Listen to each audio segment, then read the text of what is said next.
Welcome to MarketPulse, Pros and Pioneers. Each week, we talk with industry leaders in both marketing and entrepreneurship and business to find out all about their wins and failures in marketing. Right now, we'll hear all about their successes and wins and what's fallen flat so that you can take that knowledge and implement it. Learn from the best, from the folks who've been there and done it all, as well as people just like you. Thanks for joining us. This is MarketPulse, Pros and Pioneers. We've had some fantastic guests over the last 4, 5, 6 weeks. I'm pleased to announce that our sponsor for the show, Gridbank.io, have renewed for some more episodes. So excited to get involved with some more guests and share some more marketing knowledge to the business owners that are joining us for the episode. This week, we've had some fascinating guests on the show. This week's no different. Ladies and gentlemen, I'd like to introduce James Butcher to the show. Hi, James. Hi there. Thanks for having me. It's a pleasure to have you on board. For anybody who doesn't know James from his previous history, James has now managed and run 4 separate businesses and being responsible for go-to-market, sales and marketing strategy within all of them. So a fantastic guest to have on the show to share his knowledge. Just before we dive into a little bit more of James' background, I've got a little statement from our podcast sponsors. So if you're listening to this, you know I'm all about building content at scale.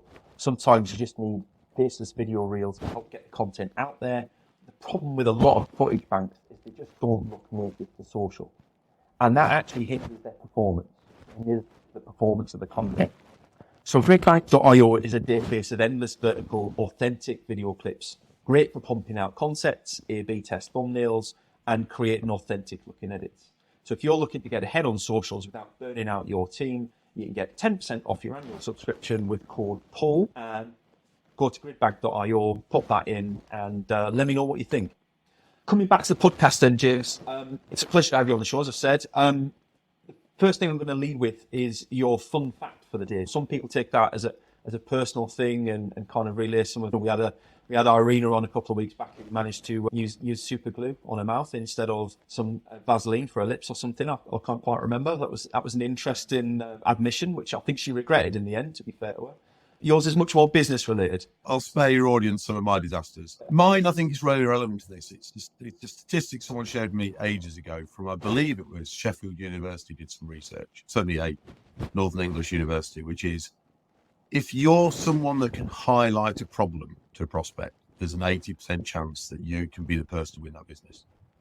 And I think that actually going out there and quite happily, but going, actually, look, here's what you probably didn't know, and here's something that's different, and really backing yourself.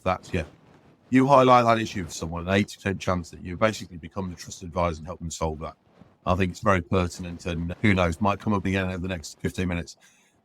Yeah, no, absolutely. And it sounds like something that I'm guessing you've grasped onto it because it's something that you hold close and dear to you as well. Like it's worked for you in the past. So be interested to cover that up a little bit. If I remember a quote that I was told when I started selling SaaS software about 4 or 5 years ago, it was along the lines that the more senior you get to in terms of who you need to pitch a product to or a service to, the more job you need to do to highlight, to time of what you said, you need to highlight something new to them. They probably already know all the problems that are in the marketplace that are commonplace, that most people try and solve. But if you highlight something brand new to them, that's how you sell to certainly C-suite, director level, and CEOs of businesses. So I think that ties in quite nicely with what you said, and certainly something I've experienced. Absolutely, Paul. Absolutely. It's to your point, if you're turning up something new, it's getting them to stop in their tracks and think differently. And ultimately, that means that if you're selling to somebody lower down that purchasing food chain, somebody on the technical, if it's SaaS software, or an engineering manager in a factory, it's arming them with that to go and take so they can get their boss's attention with, hey, boss, did you know that we're losing this much money over here? Just getting people to think differently. Because then you've got their attention, you can engage, and you can enthuse about something in a different way because you've got their undivided attention rather than, sounding like the same thing they've heard 10 times in the last month. Exactly that. So then, could I actually just rewind a little bit, James, if you could share with us some of the experience that you've had in your career? How have you gotten where you are? Because like me, I think I qualified as a software engineer many years ago, and I believe you qualified as an actual engineer, somebody actually does the work and not sits behind a keyboard and Um, pretends to do the work like me. Lovely way to think of it. But yes, I started my career as an engineer. So I qualified, I did a degree in electrical and electronic engineering, albeit I majored in software, and basically cut my teeth as a general engineer. I worked in all sorts of things. I literally made pieces for nuclear submarines, battery chargers for helicopters, things for electrostatically spraying seed potatoes. It was like, all sorts of but it was a great grounding, which I think has actually set me up for success in many ways. For my first experience in terms of running, growing, exiting a business, I was number 6 into a business in Nottingham, where I'm speaking to you today. And we basically invented a new solution around printing best before dates on bags, literally date codes on bags of crisps, whatever it might be.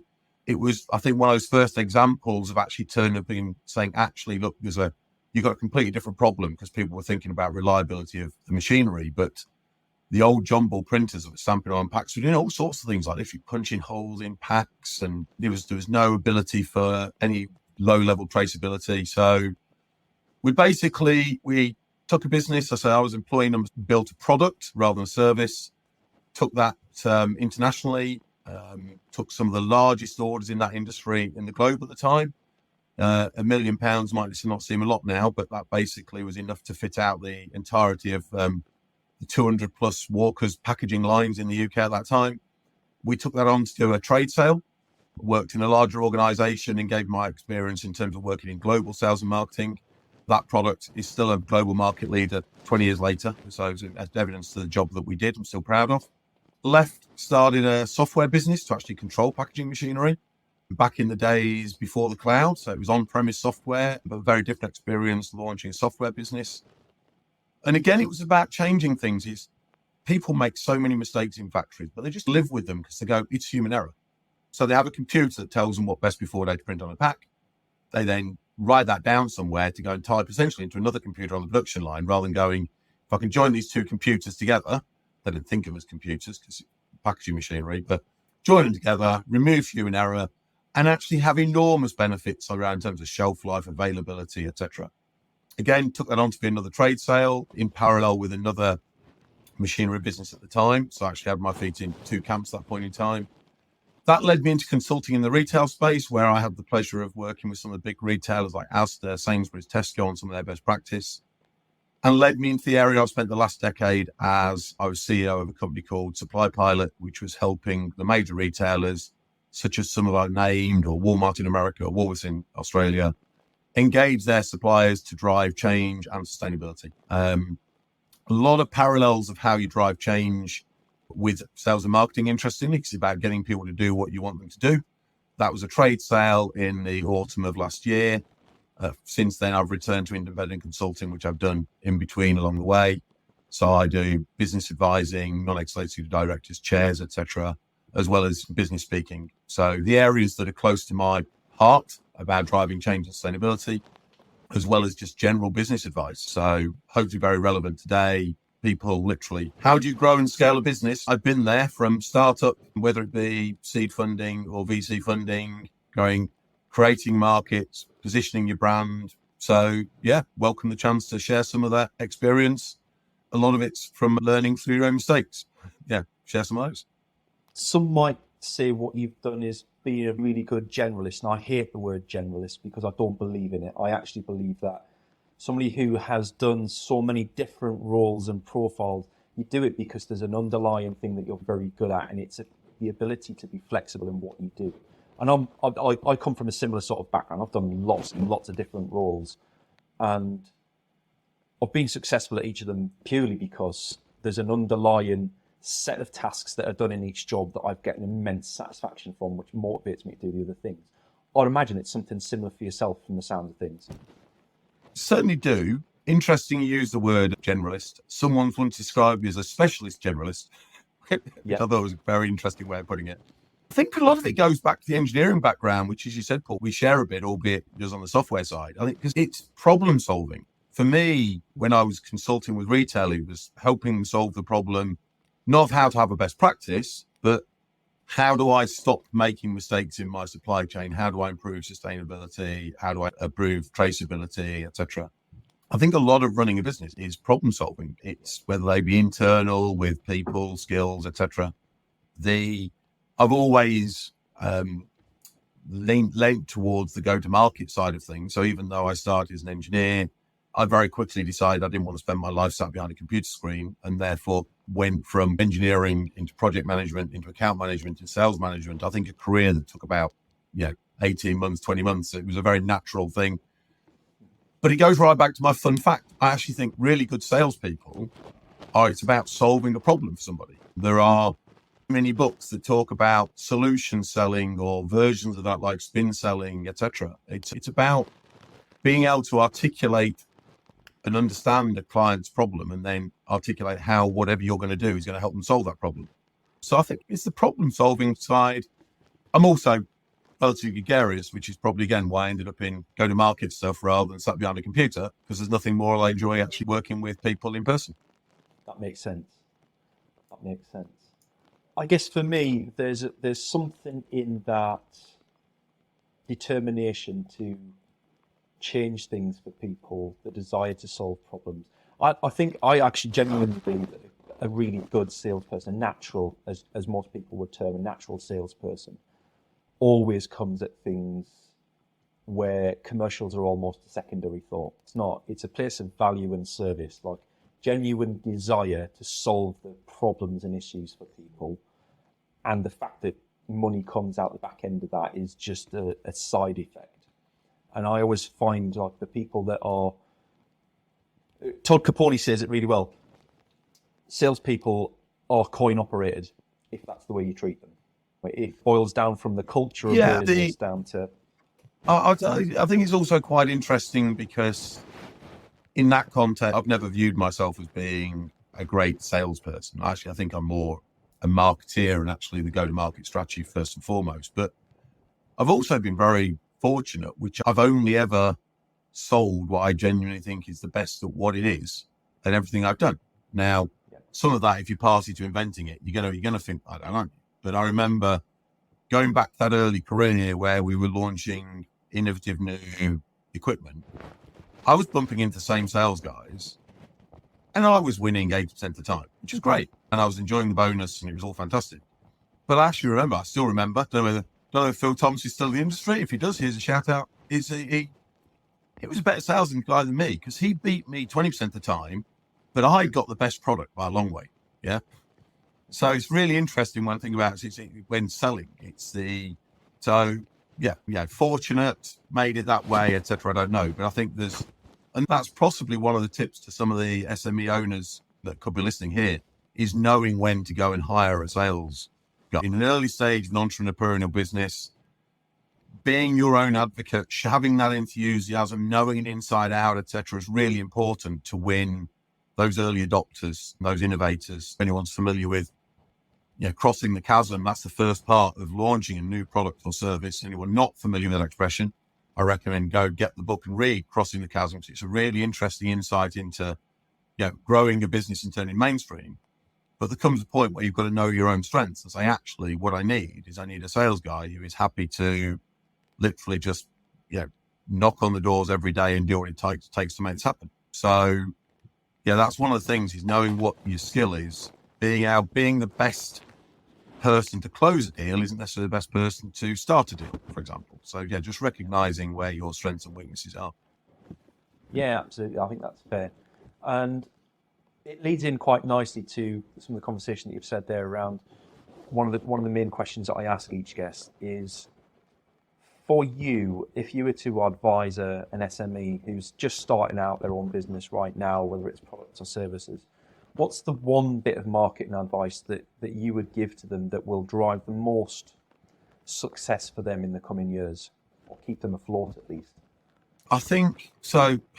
This is partly based on my own experience, but now as an independent advisor, I'm talking to a number of different businesses. And it's really about knowing who is your target customer, who's that target audience, and staying laser sharp in terms of trying to talk to that audience.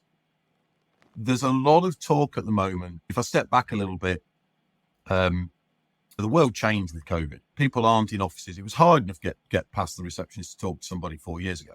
But people aren't in the office anymore. They don't go to events the same as they used to before. Getting to talk to the right person is really hard. And therefore, there's lots of people selling marketing advice of here's how you create lots of content and send it to everybody. And it's all about scattergramming everything. And you basically lose sight of your own messaging and lose sight of the target. So it's very different if you've got a large scale B2C business where everyone's a prospective customer, or a B2B business where you actually, so Supply Pilot, we were trying to talk to the major retailers. There are only 10 in the UK, maybe not necessarily 10. It's a short list. You don't need to be in every newspaper to talk to them because you know where they live, kind of thing. Obsessed with the number of followers, the number of clicks, the number of views, because that's what all the tools are all set them up to do. So there's somebody I know on the sustainability front, they were really focused on saying to people, look, you need to truly do a life cycle analysis and truly understand the depth of where all the carbon is in your product. Then their marketing, they were getting to all sorts of issues and conversations with people around, let's comment on this packaging change, let's comment on this over here, which was actually fueling let's do little bits and pieces, let's just change the packaging, let's just do this. Because packaging is really easy for everyone's got packaging, so everyone talks about it.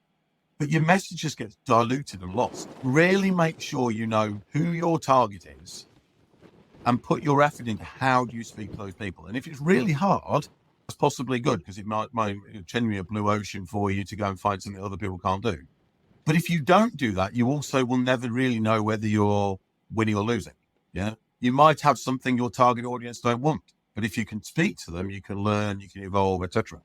If you just get busy trying to say, I've got more clicks than everybody else on LinkedIn, TikTok, viralness, etc., it's diluted. So apologies, that's quite a rambling answer, but it's just No, not at all. Quite ironic given the advice is stay focused to have just a rambling answer.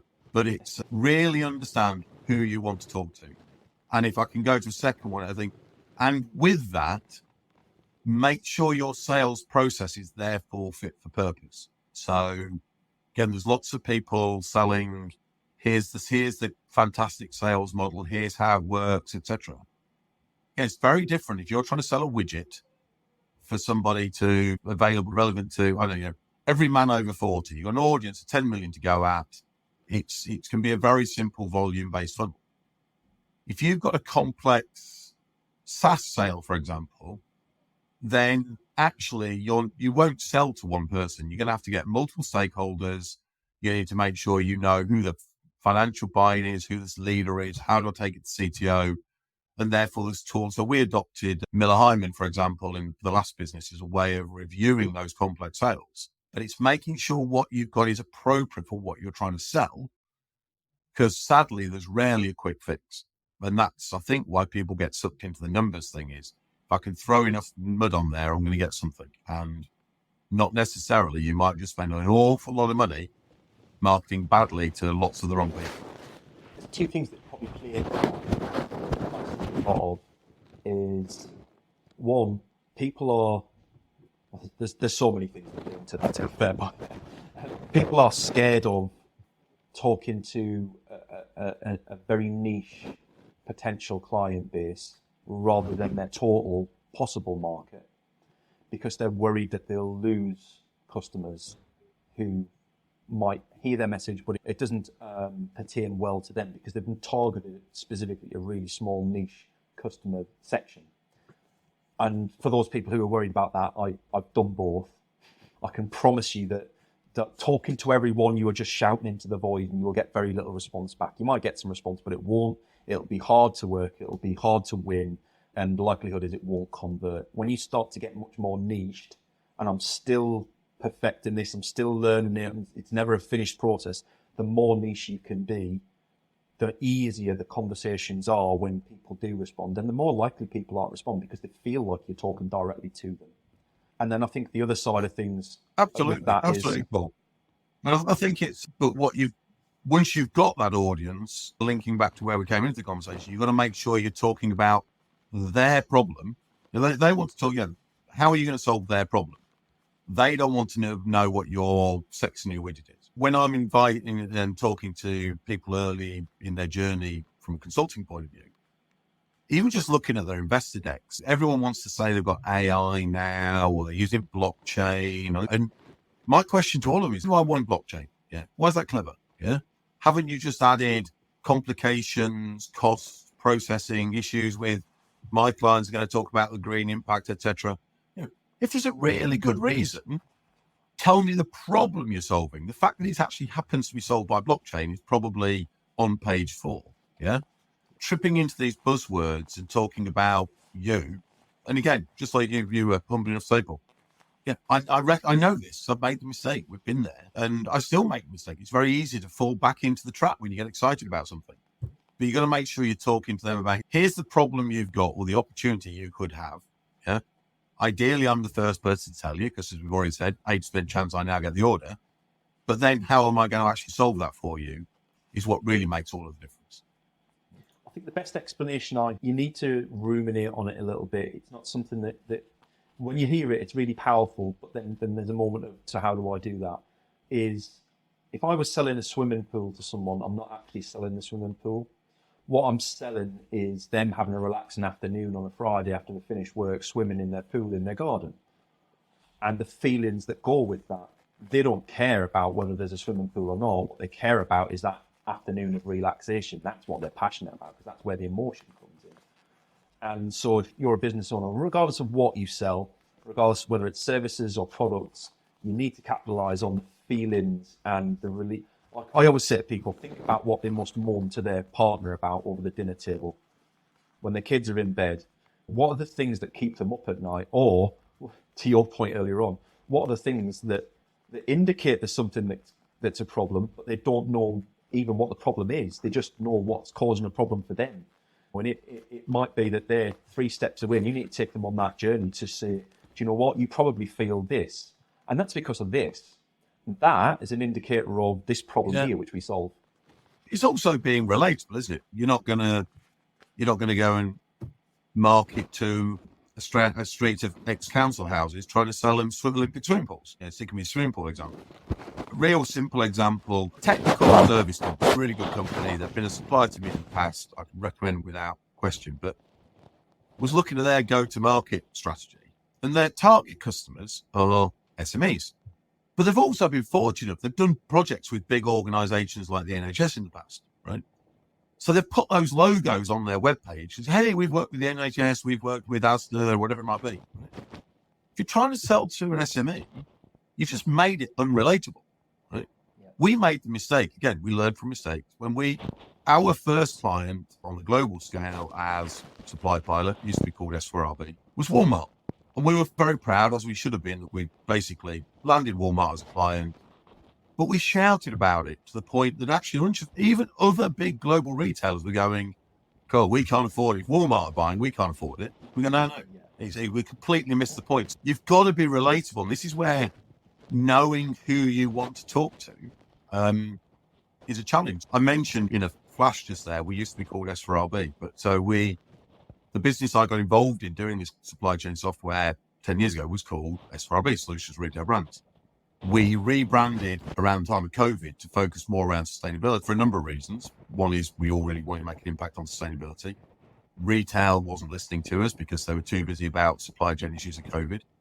We'd spent years building an audience in retail where actually so what we do is just as relevant to CPG brands like an SC Johnson or wherever it may go, and actually redefining that and remessaging was a real challenge. It's one of the things that I'm most proud of what we've achieved, because we did it well, and obviously we've done it well enough that we went on to sell the business. So obviously let's call that a success. But it's really interesting when you just look back and go, it's not just what you say, it's all those subliminal messages. Like I say, of sticking these big logos on your thing of who do I want to talk to?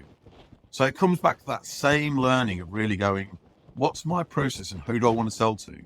And it's much more valuable to spend my time having 4 really good conversations this month where I'm going to go and sell some of those guys than having 400 poor conversations that are diluting all of the effort in those early stage businesses. So it comes back to the same point.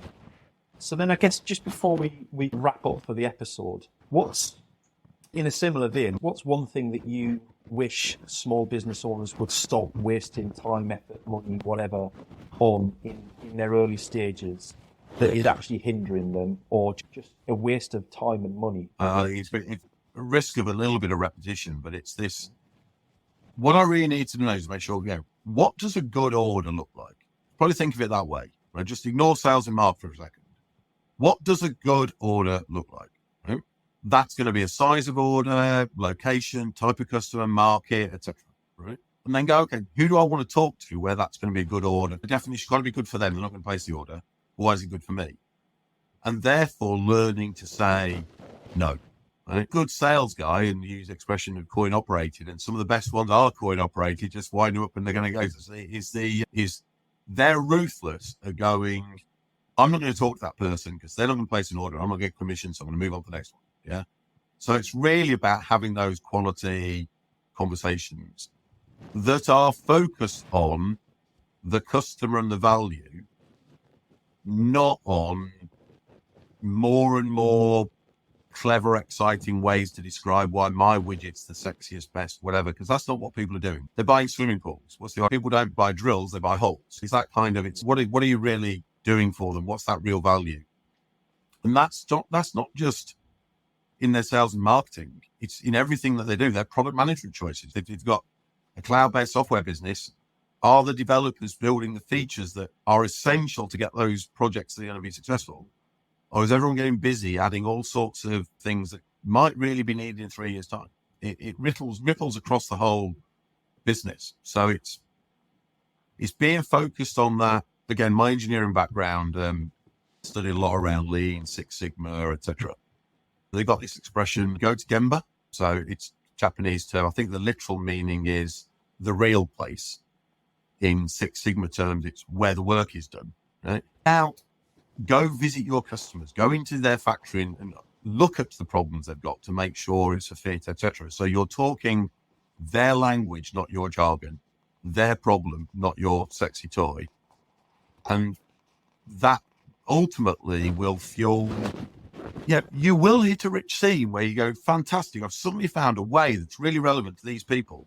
And then I might want to throw volume. I want to put my money in through and I'm going to really chase that. Now I've got a rich seam. I'm going to mine it for all it's worth. But that's the thing in the early days. It's finding where those are, the confidence to stay focused when actually the orders aren't coming at quite the pace you want to do.